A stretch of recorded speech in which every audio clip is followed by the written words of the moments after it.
C'est le moment d'être fort mentalement, c'est le moment aussi de se serrer les coudes, d'avoir plus que d'habitude des mots positifs les uns envers les autres, de ne pas se donner l'impression que nous sommes des petits, avoir ce sentiment que nous sommes grands et qu'au-delà du fait d'être ici, nous avons une vision quand même économique et une vraie vision aussi pour le pays, une vision d'avenir, d'arrêter de faire croire que les enfants iront toujours à l'extérieur pour réussir leur vie professionnelle. On a la possibilité de la bâtir ici. Le tout, c'est qu'il faut décider. Et c'est ça qui est important. Il faut offrir des perspectives à nos jeunes. Sinon, on les retrouvera effectivement, comme c'est le cas un peu à la Boucan ou bien à Perrin.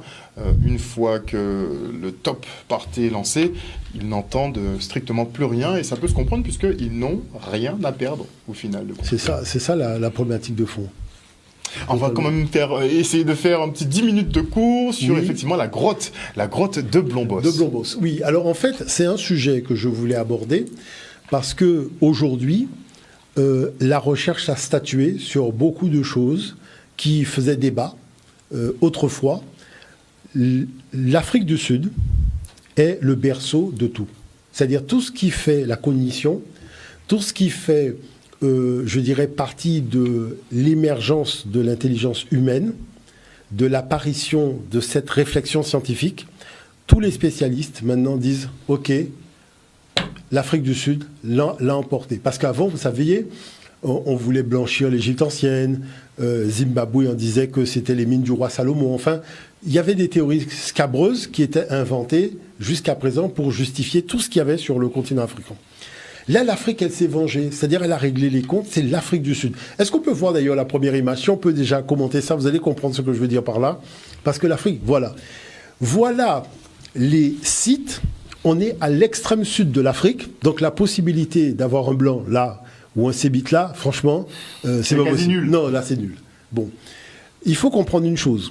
Si nous prenons la grotte de Pinnacle Point, nous sommes aux alentours de 200 000 de l'ère ancienne, donc entre 170 000 et 200 000.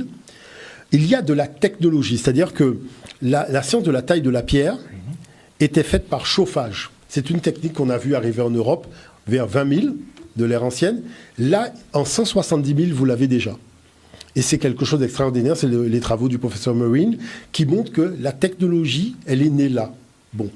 Si on prend la grotte de Diepkloof, c'est là qu'est née l'écriture. C'est-à-dire que la première fois qu'on a trouvé une écriture graphique sur des œufs d'autruche, c'est la recherche du CNRS, c'est à Diepkloof qu'on a eu, donc ça c'est 60 000, donc l'apparition de l'écriture.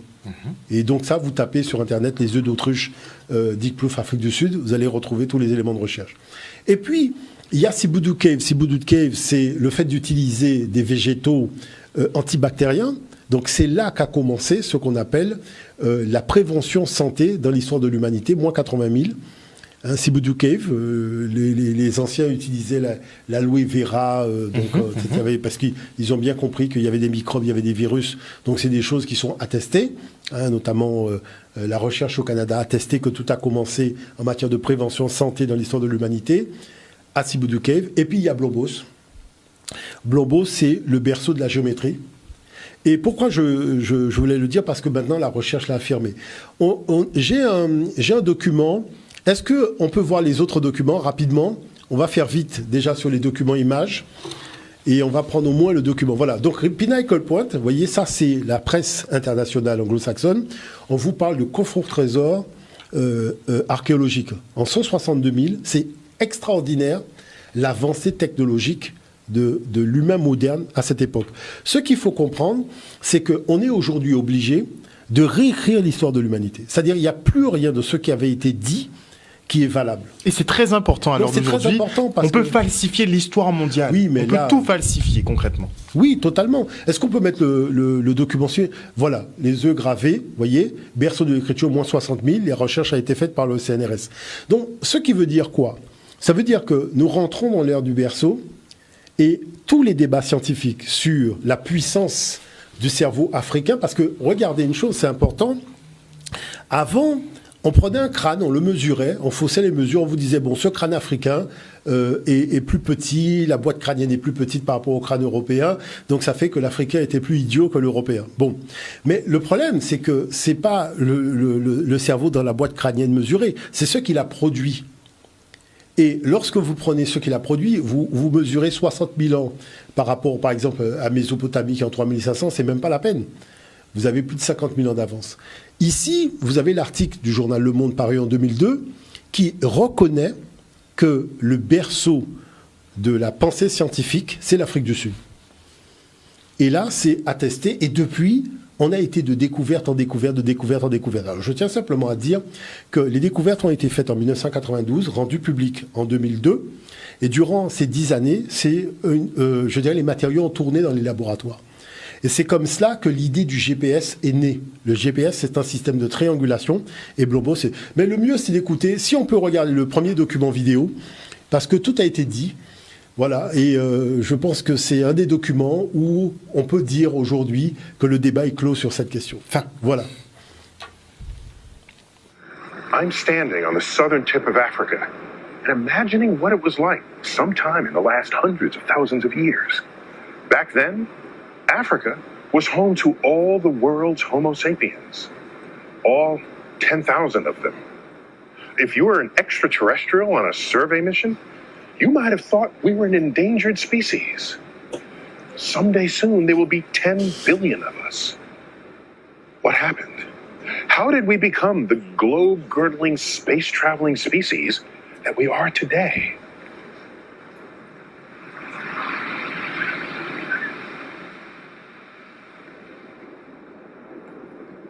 Welcome to the first laboratory on Earth. We're in Blombos Cave, where the evolution of the mind made a great leap. Our ancestors were conducting chemistry experiments here with a mineral rich in iron, ochre.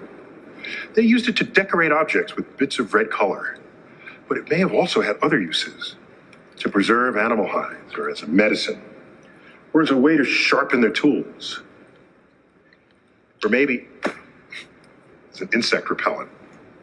And they engraved the ochre with symbols, something completely new on the planet Earth. Art. Not to be eaten, not to provide shelter, but to symbolize something. Or just to be. Looks a little bit like a ladder or a double helix. Whatever it was supposed to be, it's the earliest remnant we have of human culture. We had found a way to leave behind something distinctly human, a means to communicate, however enigmatically, to you and me, 100,000 years away. A great power was discovered here in Blombos Cave.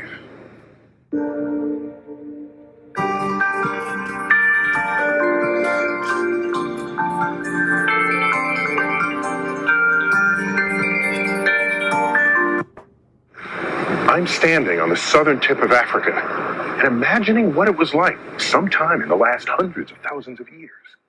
Back then... Le document suivant ou pas? Oui, on peut enchaîner. Oui, bah, oui, enchaînons parce que le document suivant est assez important.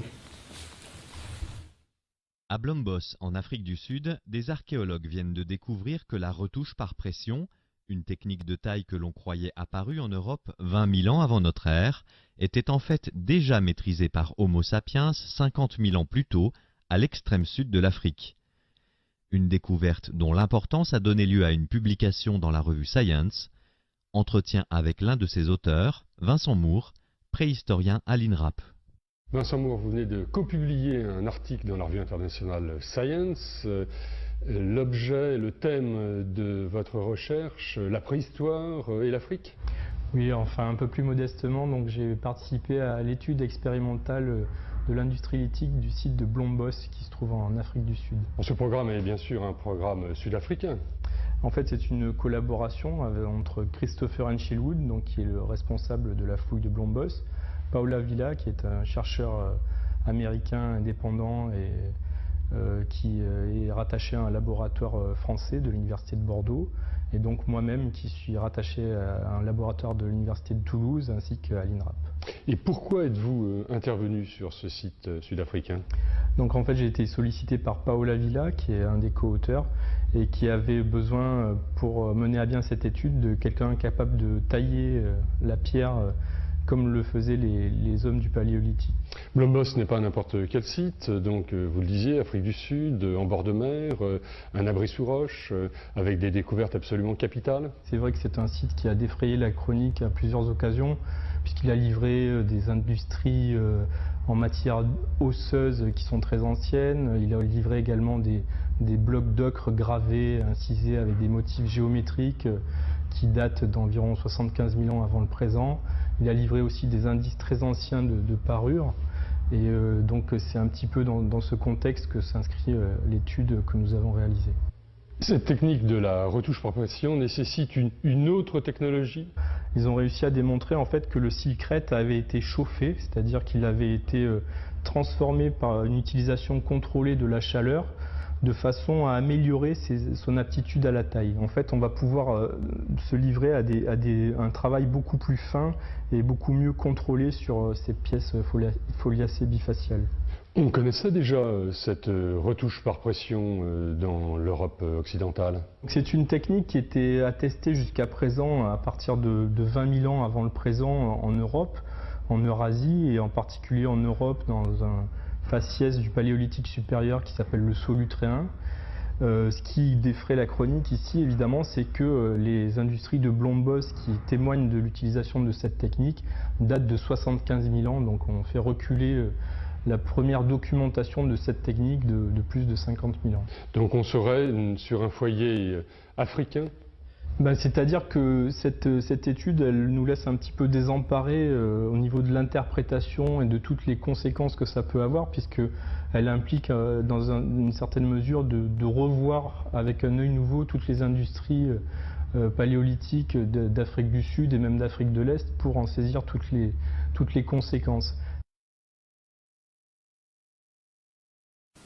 Donc ils se rendent compte maintenant qu'il faut tout revoir. C'est-à-dire qu'il faut tout revoir. Mais c'est surtout, vous voyez, les gens s'interrogent, ils disent, mais comment ça se fait que, vous savez, quand vous avez perdu la maîtrise de votre système d'éducation, c'est normal qu'on vous oriente vers ce qui est relativement péjoratif et que ce qui est de l'ordre du positif soit passé sous silence. Bon, ça c'est une chose. Mais la chose, c'est la réaction qu'on doit avoir, je dirais une réaction responsable, lorsque on se rend compte qu'aujourd'hui, le contexte a changé. On ne peut pas attendre sur un autre pour connaître les éléments de l'histoire. Et l'histoire sert à se bâtir un projet de civilisation. Il faut bien comprendre ça. L'école, c'est aussi un projet de civilisation. Et il faut avoir ce projet de civilisation de manière à bâtir aussi ces structures pour transmettre les savoirs. Vous savez, en face, la transmission des savoirs est vue toujours dans un contexte d'opposition. On veut opposer le noir au blanc parce qu'ils sont dans l'opposition.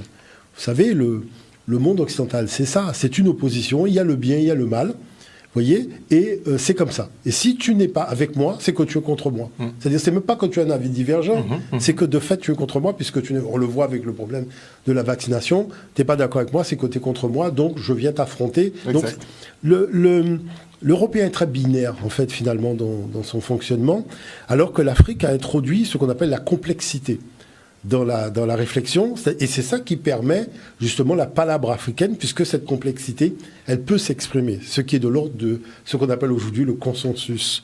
Vous voyez ? Mais c'est surtout que devant une telle richesse en termes de culture, je suis encore très surpris que nous soyons dans une expression très festive de nos éléments de culture et non pas dans une dimension scientifique.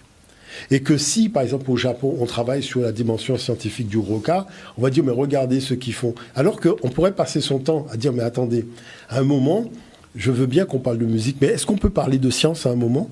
Est-ce qu'on peut voir les choses sur un autre angle, voir les choses différemment ?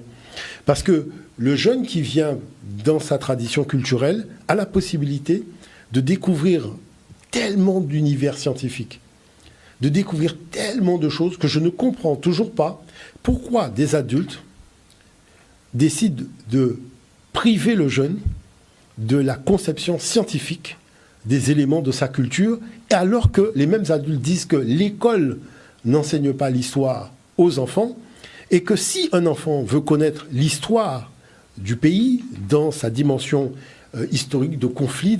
Il faut écouter un discours d'Élie Domota. Parce que voilà quelqu'un qu'on peut critiquer. Mais moi, j'aurais bien aimé qu'il existe quand j'avais 5 ans, qu'il existe quand j'avais 8 ans. Parce qu'il y a des choses qu'on avait besoin de savoir, que j'ai découvert, je dirais, quand je suis parti à l'extérieur. Mais quand j'étais ici, personne ne m'a parlé de réalité de ce qui s'est passé. Vous voyez ? Et la chose, c'est que c'est quand même aussi une balise qui nous permet de voir le chemin que nous avons à parcourir pour arriver à mettre notre tête sur nos 2 épaules et faire en sorte que nos épaules servent aux jeunes générations pour monter, grimper plus haut et donner vraiment ces lettres de noblesse au pays. Et ne pas transférer à des apprentis sorciers la gestion de nos territoires pour lequel ce n'est qu'une plateforme touristique où on vient se refaire financièrement parlant, en oubliant qu'il y a des gens quand même qui y vivent et qui voudraient voir autre chose. C'est-à-dire encore la notion du consensus qu'on a du mal à instaurer, je dirais, dans le regard que certains projettent sur nos territoires. Donc c'est tout cela. Dans la prédation, il n'y a pas de consensus. Voilà. Donc c'est pour ça que moi, ce que je dis et qui est quand même une réalité, dans une eau infestée de requins, je n'ai jamais entendu un requin se plaindre qu'il y a trop de requins. Il n'y a que les petits poissons qui se plaignent. Clairement. Alors peut-être que aussi, je dirais, comment les petits poissons résistent aux requins, ils font des bancs de poissons. Regardez dans l'océan comment ça se passe, c'est-à-dire que au loin, la masse, elle est tellement compacte que le requin a l'impression de voir une taille de poisson qui ferait 10 baleines d'un coup. Et c'est comme ça que les choses se passent dans la nature. C'est-à-dire que quand il y a danger, les poissons se réunissent et forment un banc de poissons qui donne une masse, parce que les autres poissons fonctionnent au sondage. C'est-à-dire ils ont des sondes, ils envoient la sonde, ils voient la masse. Donc ils ne se disent pas que c'est un petit poisson ou des petits poissons. Non, ils voient la masse que ça représente. Eh bien, je pense que la nature nous enseigne aussi comment nous devons être ensemble quand on a des intérêts collectifs à défendre. C'est surtout ça qui est important. Merci, professeur Omotunde.